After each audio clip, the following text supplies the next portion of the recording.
The only other thing I would say is that there is a perception that the relationship between EVS and War Campaign is a little bit more familiar than EVS that Ethan is suggesting. Like that sexual? That he basically uses them as shock troops, essentially. I don't really know if that's true. Yeah, it is true. I've seen a couple of. I use them as shock troops. I use my fans as shock troops. Well, I send them out after people. I go, hey, go harass this person. I'm sure that won't be taken out of context. But no, it's not that. I don't know. There's a perception that that's true. That's what I do. I have nothing to do. I don't have anything. I don't have a family. I don't have a wife, daughter, son in college. I don't have a comic book to draw, a YouTube show to run. What I do is I find these LARPers on social media and I send them after people I don't know, especially women. Maybe you've heard that Comicsgate is a movement that harasses women. You figured it all out. Many times. Yeah, that's right. We harass women. That's what we do. I do.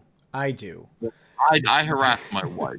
I was about to say the same thing. You ask the wife. Yeah. Well, when you say that aloud, do you realize how dumb it is? Like when you say it. No, I know when you're in the middle of Twitter and you're talking to a bunch of weirdos on Twitter, it might sound, whoa, there might be something to this. But I mean, really, when you say it aloud and you're sitting here with me, do you really think for 1 second that I mobilize the war campaign, these guys who call themselves the war campaign, as shock troops? I mean, you know what I mean? It's dumb. I don't perception.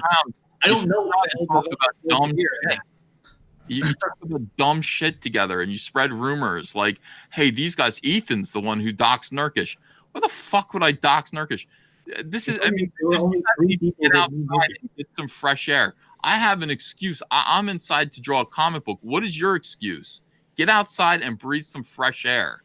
And really, like, oxygen to the brain. Some of this, it's so dumb, man. You're building this community, and you don't care that there is apparently this group that goes around apparently harassing people in your name. Well, let me offer a I try to be very impartial in these things, and I know I'm going to get flack for this, but let me offer a minor counterpoint. If he's not supposed to police Nurkish, why is he supposed to police the war campaign? And with the caveat that there's a difference between a fellow creator who is somewhere in the community and fans. Are you asking Ethan to police fans of his rather than but simultaneously not police fellow creators? Because if Comicsgate is an organization, then the creators might have some interest in dealing with each other, but they probably don't want to be in the business of telling fans what to do and what not to do. So if you could respond to that,